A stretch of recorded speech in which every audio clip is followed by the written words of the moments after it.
पर जो आपको चेताती है, सचेत करती है, जो आपकी सेहत से जुड़ी हुई है। एक बार फिर से महामारी, हम कोरोना की बात करें, कोरोना एक बार फिर से लौट रहा है। एक बार फिर से ये कहा जाए उसका प्रभाव देखने को मिल रहा है, जिसके चलते कई राज्यों में कड़ी गाइडलाइंस जारी की गई हैं। बिहार में सार्वजनिक स्थलों पर होली मिलन पर सीधे रोक लगा दी गई है। 22 मार्च से बिहार के स्कूल भी बंद हो सकते हैं। महाराष्ट्र हो, पंजाब हो या केरल, इन प्रदेशों से आने वाले लोगों की नेगेटिव रिपोर्ट जरूरी है, RT-PCR रिपोर्ट जरूरी है। महाराष्ट्र सरकार भी नई गाइडलाइंस में अब और भी ज्यादा सख्ती बरतती हुई नजर आ रही है। जो शादी समारोह है, अब उसमें से 50 लोगों को ही शामिल होने की अनुमति दी गई। पंजाब में 12वीं तक के स्कूल अगले आदेश तक बंद रखने का आदेश दिया गया है। तो एक बार फिर से कोरोना की वापसी देखने को मिल रही है और कहा जा सकता है कि यही अब एक तरह से चिंता का सबब भी है। आइए आपको देश के किन राज्यों में कोरोना का संकट बढ़ रहा है वो आपको बताते हैं, उसे लेकर कैसे एक्शन लिया जा रहा है ये जरा जानिए। दरअसल महाराष्ट्र की अगर बात करें तो 15,051 नए केस सामने आए हैं और 48 लोगों की मौत 24 घंटों में हुई है। 24 घंटे। बात महाराष्ट्र में अगर करें तो अब सिनेमा हॉल हो या रेस्टोरेंट्स हो, उन पर पाबंदी लगाई जा रही है। जो पब्लिक गैदरिंग है उस पर पाबंदी लगाई जा रही। शादी हो, अंतिम संस्कार के लिए गाइडलाइंस जारी की गई हैं। शादी समारोह में सिर्फ 50 लोग शामिल हो पाएंगे। नागपुर में तो हालात ऐसे रहे कि लॉकडाउन लगा दिया गया है। पुणे में नाइट कर्फ्यू लगा दिया गया है। महाराष्ट्र में काफी सख्ती नजर आती है। अब बात अगर दिल्ली की करें तो 368 नए केस सामने आए, 3 लोगों की मौत हुई है 24 घंटों में। और राजधानी में भी अब अलर्ट पर है प्रदेश सरकार, प्रशासन।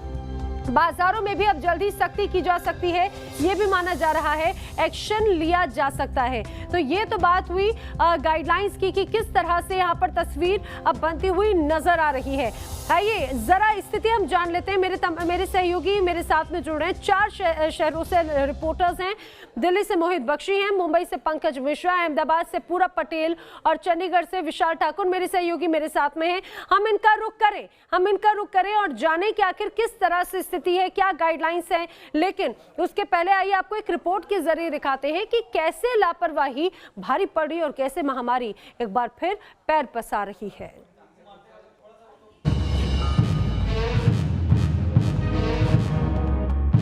किसी की जेब में मास्क है तो कोई मास्क लगाना भूल गया। कोई कह रहा है कि कोरोना खत्म हो गया। देश में वैक्सीनेशन का काम तेज रफ्तार से जारी है। साथ ही एक बार फिर कोरोना के आंकड़े लोगों को डरा रहे हैं। लेकिन कोरोना को लेकर देश भर में लापरवाही का ग्राफ किस कदर बढ़ रहा है, उसकी एक बानगी देखिए। क्या कोरोना खत्म हो गया? कोरोना तो चल रहा है लेकिन टीका नहीं लगा। मास्क क्यों नहीं लगाया? मास्क लगाते लेकिन हम लोग सवारी वाले काम कहाँ हर वक्त मास्क नहीं लगा पाते हैं। मास्क लगाते गाड़ी में देख के सवारी मना कर देती क्या?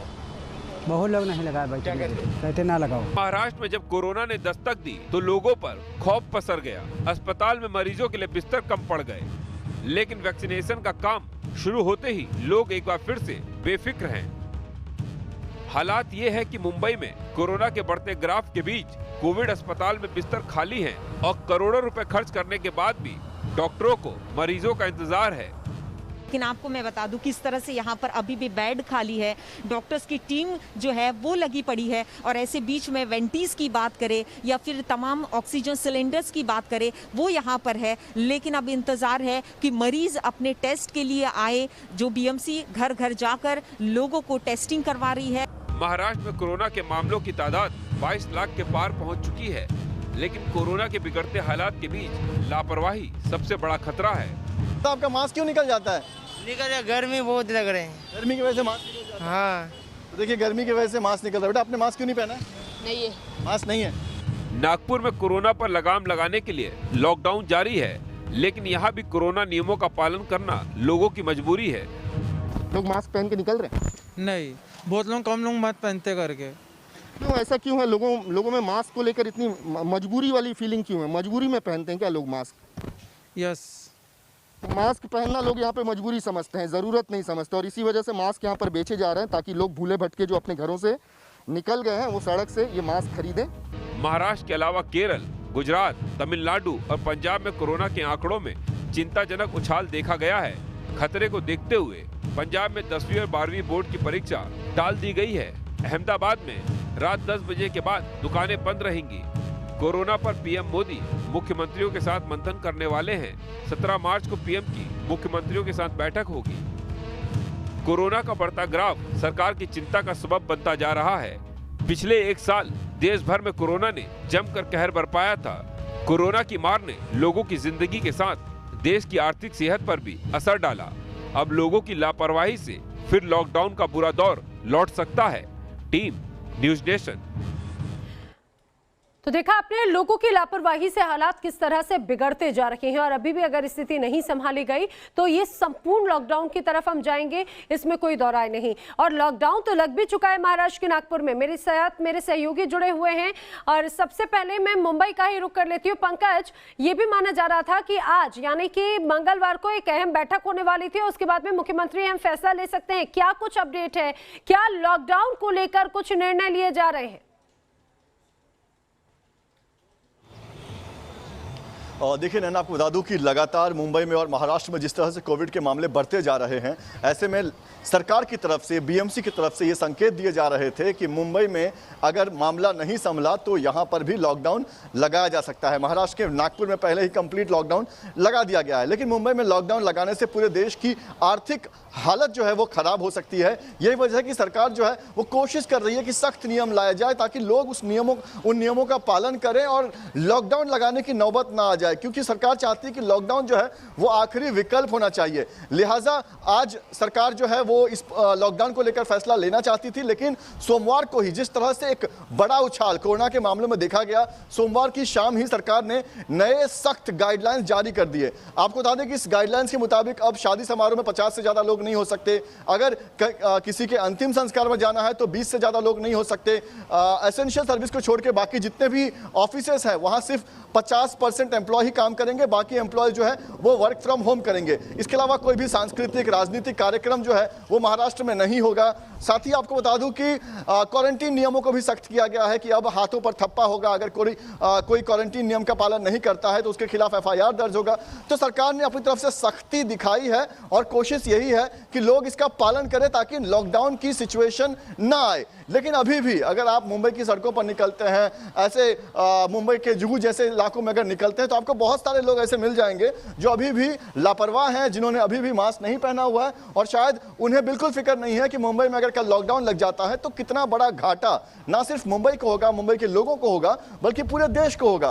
तो सरकार अपनी तरफ से सख्ती लाने की कोशिश कर रही है, पर लोगों की लापरवाही जो है वो कम होती दिखाई नहीं दे रही है। मुंबई के जुहू बीच की तस्वीर आपको हम दिखा रहे हैं। बहुत सारे लोग आपको दिख जाएंगे जिन्होंने मास्क सिर्फ शोभा के लिए पहना है, दिखाने के लिए पहना है। कोई बीएमसी का इंसान, अगर कोई बीएमसी का मार्शल दिख जाता है तो लोग मास्क पहन लेते हैं, कोई पुलिस वाला दिख जाता है तो मास्क पहन लेते हैं, मीडिया का कैमरा देख के मास्क पहन लेते हैं, लेकिन जरूरी तौर पर नहीं, मजबूरी के तौर पर लोग मास्क पहन रहे हैं। जी और यही मजबूरी, लोग इसे मजबूरी समझ रहे हैं, लेकिन लोगों को समझना होगा कि कितनी बड़ी जरूरत है और इस जरूरत को जब लोग नजरअंदाज करते हैं तो मामले बढ़ते जा रहे हैं। हमारे सामने है फिलहाल चंडीगढ़ का रुख कर लेते हैं। विशाल ठाकुर मेरे सहयोगी मेरे साथ में है। विशाल, जरा पंजाब या उससे आसपास के जो इलाके हैं, हिमाचल हो, पंजाब हो, यहाँ पर किस तरह से कोरोना को लेकर सख्ती देखने को मिल रही है? क्या कोई गाइडलाइंस जारी की जा रही है? जी बिल्कुल, सबसे पहले हम पंजाब की बात कर लेते हैं और पंजाब में 9 जिलों में कर्फ्यू लगा दिया गया है, यानी रात को 11 बजे से सुबह 5 बजे तक ये कर्फ्यू रहता है। और जिस तरह से जो पंजाब के मुख्यमंत्री थे, उन्होंने जो डीसी थे उनको ये आदेश दिए थे कि अगर उनको लगता है कि उनके ज़िले में कोरोना के संक्रमित संख्या जो है बढ़ रही है तो वो लॉकडाउन लगा सकते हैं, नाइट कर्फ्यू लगा सकते हैं। तो उसी के चलते उन्होंने नाइट कर्फ्यू लगाया है। वहीं अगर हमने जो पंजाब के स्वास्थ्य मंत्री है उनसे पूछा कि जो पंजाब में है जो संक्रमित दर है वो इतनी ज़्यादा क्यों है, तो उनका साफ तौर पर कहना है कि पंजाब में सबसे ज़्यादा NRA रहते हैं जो विदेशों से आते रहते हैं, तो उनकी वजह से जो है वो संक्रमित दर जो है वो काफ़ी बढ़ रही है। साथ ही उन्होंने कहा कि पंजाब से बाहर से जो लोग आ रहे हैं वो भी एक वजह है जिससे संक्रमित दर जो है वो लगातार बढ़ती जा रही है। साथ ही साथ अगर बात करें कि एहतियातन तौर पर जो है पंजाब सरकार ने कई कदम जो है उठा लिए हैं, जैसे आंगनबाड़ी केंद्रों को बंद कर दिया है, स्कूल्स को बंद कर दिया है, अब जो 10वीं और 12वीं की परीक्षा है उनको भी आगे पोस्टपोन कर दिया है। एहतियातन तौर पर सरकार कदम उठा रही है और जब हमने जो स्वास्थ्य मंत्री से उनसे एक सवाल और भी पूछा था कि उन्होंने कहा था कि जिस तरह से जो दर बढ़ रही है तो नाइट कर्फ्यू जो है वो फिलहाल लगा दिया गया है, लेकिन आने वाले दिनों में जो है पाबंदियां और जो है वो पंजाब पर लगाई जा सकती है क्योंकि दर जो है वो लगातार बढ़ रही है। वहीं अगर हम चंडीगढ़ की बात करें तो चंडीगढ़ में जो है वो कोरोना से संक्रमितों की दर जो है वो लगातार बढ़ रही है और आज शाम को रिव्यू मीटिंग होगी जिसमें देखना होगा कि नाइट कर्फ्यू क्या चंडीगढ़ में भी लगा दिया जाता है। बिल्कुल, यानी कि यहाँ पर भी नाइट कर्फ्यू लगाए जा सकते हैं। अभी रिव्यू मीटिंग के बाद में स्थिति स्पष्ट होगी, जैसा बता रहे मेरे सहयोगी विशाल ठाकुर। लेकिन अगर बात हम अहमदाबाद की करें, गुजरात की करें, तो यहाँ पर क्या स्थिति है जान लेते हैं पूरा पटेल से। जी पूरा।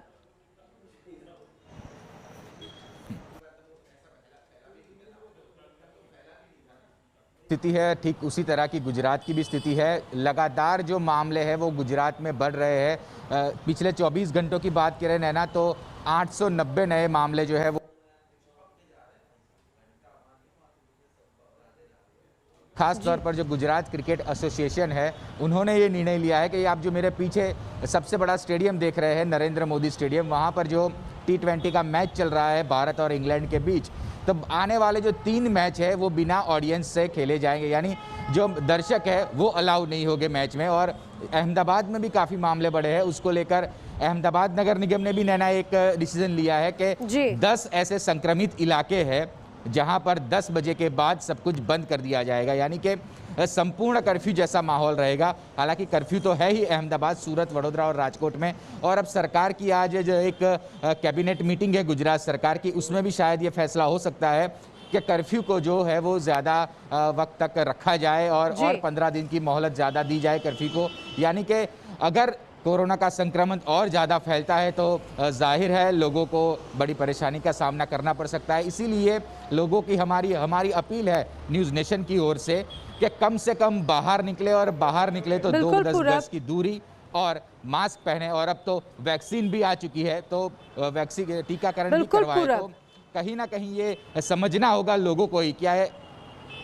जी पूरब, लोगों को समझना होगा और लगातार न्यूज़ नेशन भी अपने दर्शकों से यही अपील भी करता रहा कि उनको समझना होगा कि वैक्सीन, ये मास्क, ये 2 गज की दूरी उनके लिए कितनी ज़रूरी है। हम मोहित का रुख करें दिल्ली का, लेकिन उसके पहले कोरोना के खतरे को देखते हुए बिहार में कैसे कड़ी पाबंदी लगाई गई है, खासतौर से पटना में, ये जान लेते हैं मेरे सहयोगी रश्मि सिन्हा की एक रिपोर्ट के जरिए।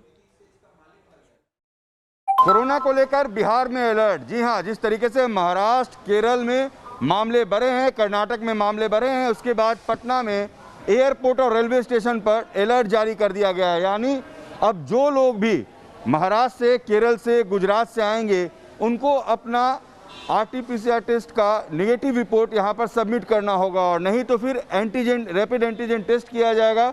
अगर वो एंटीजन टेस्ट आपका पॉजिटिव आता है तो यहाँ से आपको आइसोलेशन सेंटर भेजा जाएगा। राज्य सरकार ने फैसला ले लिया है कि खास करके महाराष्ट्र, केरल और कर्नाटक से आने वाले लोगों पर अब नज़र रखी जाएगी। जो लोग ट्रेन से आएंगे, जो लोग प्लेन से आएंगे, उन सभी को अपना रिपोर्ट देना होगा। दूसरी बात, जिस तरीके की व्यवस्था अब एयरपोर्ट पे होगी, कल से यहाँ पर अब जांच केंद्र बना दिया जाएगा और जो लोग भी आएंगे बाहर से उनकी जांच की जाएगी।